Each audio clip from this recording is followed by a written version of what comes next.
Est en présence du directeur général de la Commission nationale de lutte contre l'enrichissement illicite, l'Union africaine, l'Union européenne, les représentants de la société civile et les confessions religieuses et son état-major, que la journée africaine de lutte contre la corruption a été en ligne de mire le 11 juillet 2022, ayant pour thématique plaidoyer pour l'implication des confessions religieuses. La journée africaine de lutte contre la corruption.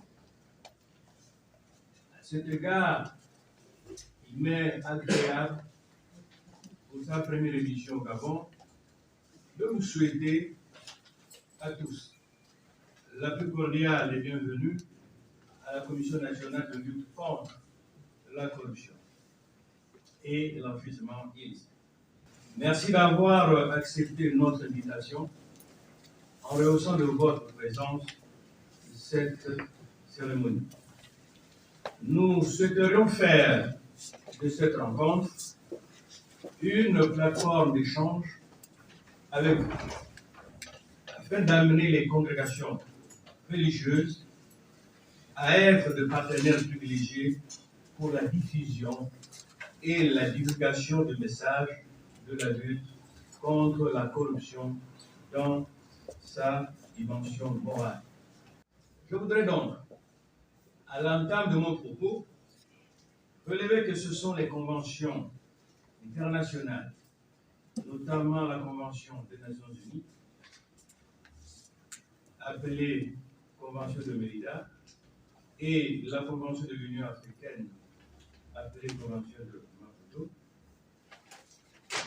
qui ont adopté au niveau continental, en juillet et la même année, qui ont pour objectif de promouvoir et de renforcer la mise en place en Afrique, par chacun des États partis, des mécanismes nécessaires pour prévenir, détecter, réprimer et éradiquer la corruption et les infractions assimilées dans les secteurs publics et privés.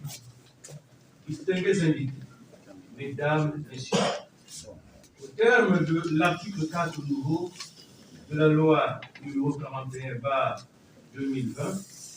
du 22 mars 2021, modifiant certaines dispositions de la loi numéro 002/2003, du 7 mai 2003, instituant un régime de prévention et de répression de l'enrichissement illicite en ordre gabonaise, la corruption est le fait de solliciter ou d'accepter, directement ou indirectement, un avantage indu pour lui-même ou pour une autre personne ou entité, afin d'accomplir ou de s'abstenir d'accomplir un acte dans l'exercice de ses fonctions. L'article 3 de la même loi prend en compte les préoccupations des conventions internationales et étend désormais son champ d'application à toute personne morale publique ou privée. Ainsi, la loi punit la soustraction ou détournement ou autre usage illicite de biens par un agent public.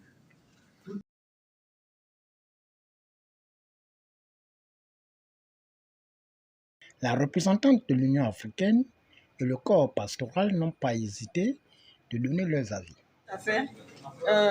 Au niveau de l'Union africaine, à travers l'agenda 2063, nous, l'Union africaine, justement, a pu penser à travers l'adoption de la Convention de Maputo et de sa mise en œuvre effective que les pays africains pouvaient réduire drastiquement le fléau de l'enrichissement illicite, de la corruption.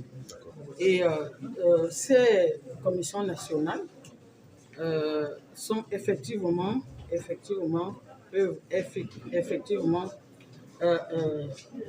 constituer un frein inouï à ce fléau. Et leur effectivité par-ci, par-là, dans tous les 4 coins du continent, est bien palpable et bien plus que visible.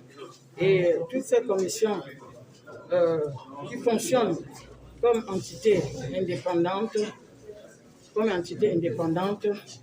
constituent justement au niveau de l'Union africaine, constitue idoinement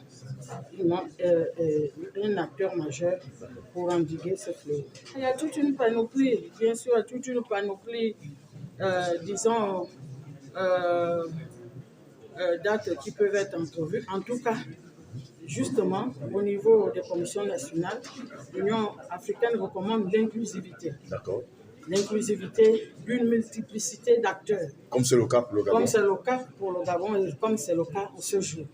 La société civile et fort heureusement les confessions religieuses qui valent leur pesant d'or et qui ont un rôle très très important à jouer au niveau de la société et de nos sociétés et donc du continent.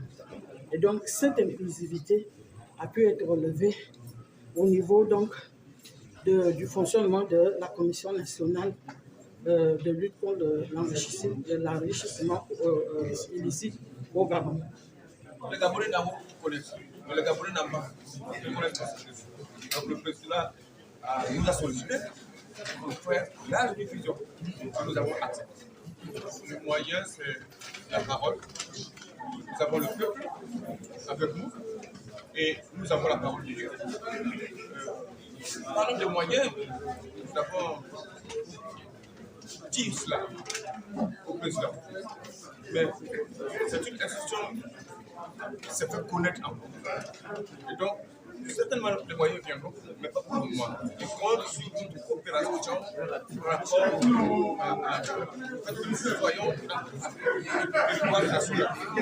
Donc, à diffuser ce message. Parce que celui qui vole est un voleur. Il doit être puni. Et nous voyons que notre pays, ça ne va pas.